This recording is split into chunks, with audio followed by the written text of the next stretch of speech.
श्रीराम जय राम जय जय राम। श्रीराम जय राम जय जय राम। श्रीराम जय राम जय जय राम। श्रीराम समर्थ श्रीराम। माझा आशय जाणोनी जीवे, आता उचित ते करावे। पुढे कथेसी अवधान द्यावे, म्हणे दासानुदास श्रीराम। इति श्रीदासबोधे गुरुशिष्य संवादे श्रोते जनस्तवन नाम समास सहावा। श्रीराम समर्थ श्रीराम। समर्थांच्या दासबोध ग्रंथातील या श्रोतेजन स्तवनाच्या समासातील शेवटच्या ओळीमध्ये समर्थांनी खूप छान सुंदर विचार मांडलेला आहे।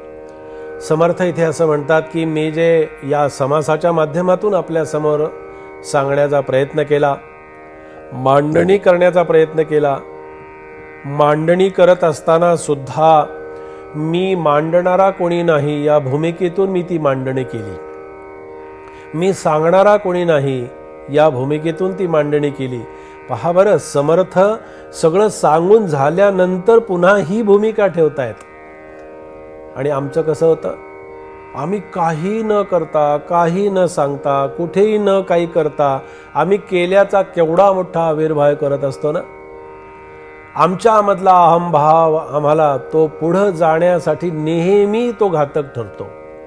इथे समर्थ असं म्हणतात, माझा आशय जाणोनी जीवे। मला जे सांगायचं आहे त्याच्यातलं तुम्ही आता भावार्थ घ्या, त्याच्यातला सार तुम्ही घ्या, त्याच्यातलं निवडक अशा प्रकारचे विचार तुम्ही घेतले तरी चालतील। कारण जो विचार घ्याल तो विचार मी विचारांच्या पलीकडे जाऊन केलेला तो विचार होता। फक्त त्या विचारांना त्या दिशा देण्याचं काम हे माझ्या प्रभू रामचंद्रांनी केलेलं आहे। आणि ती दिशा आपल्या जीवनाला मार्गदर्शक ठरावी, आपल्या कार्याला मार्गदर्शक ठरावी। व कोणतंही कार्य असू द्या ना, समाजात कार्य करताना सुद्धा ही शिकवण नको का? आपण पाहिलं, समाज कार्य करत असताना, राजकीय कारकिर्दीमध्ये सुद्धा काम करताना, आध्यात्मिक क्षेत्रामध्ये सुद्धा काम करताना कुठे कुठे मला सांगा, श्रोता हा विषय कुठे असत नाही। एवढ्या मोठमोठ्या सभा होतात, किती मोठमोठी राजकीय सभा सुद्धा त्या ठिकाणी गाजत असतात। आपण राजकीय विषयांचं चिंतन करणार नाही आहोत, पण या विषयाच्या अनुषंगाने मला असं सांगावंसं वाटतं की या सभेतून दिलेला विचार जो असतो, हा विचार देणारा वक्ता किती त्याच्या भूमिकेतून तो विचार मांडत असतो, पण त्याचा प्रभाव आपल्याकडे सगळीकडे पाहायला मिळतो का? त्याची सांगण्याची भूमिका अंतःकरणाला जाऊन भिडलेली असते। त्या सांगणाऱ्या वक्त्याचे जे विचार असतात ते आपल्या अंतःकरणामध्ये रुजलेले असतात, मनामध्ये भरलेले असतात।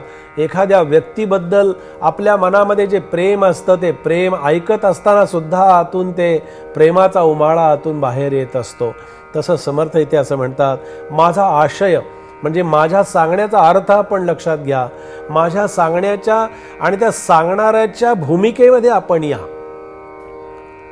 त्या भूमिकेमध्ये जाणं फार अवघड असतं। नाट्यक्षेत्रामध्ये काम करताना सुद्धा नुसती कलाकृती म्हणून किंवा नुसतं एक आपलं त्याचं पात्र म्हणून काम करावं असं नाही, किंवा करता येतं असं नाही। तर ते पात्र करताना किंवा ते नाट्य करताना, त्या नाट्यामध्ये एखादी भूमिका वटवत असताना, बजावत असताना, ती भूमिका बजावत असताना त्या भूमिकेशी समरस व्हावं लागतं।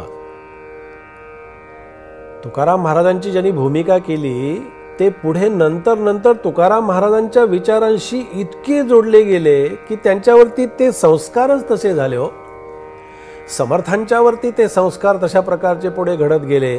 म्हणून समर्थ म्हणतात, माझा आशय जाणून जीवे, आता उचित ते करावे असं म्हणतात। उचित म्हणजे जे योग्य असेल ते। जे तुम्हाला अतिशय चांगलं वाटत असेल ते, जे तुम्हाला पुढच्या आयुष्यासाठी, पुढच्या तुमच्या जीवनासाठी जे तुम्हाला चांगले संस्कार मिळत असतील, त्याच्यासाठी पुढे जाण्यासाठी, काहीतरी चांगलं कार्य करण्यासाठी, उद्युक्त करण्यासाठी मी हे विचार मांडले.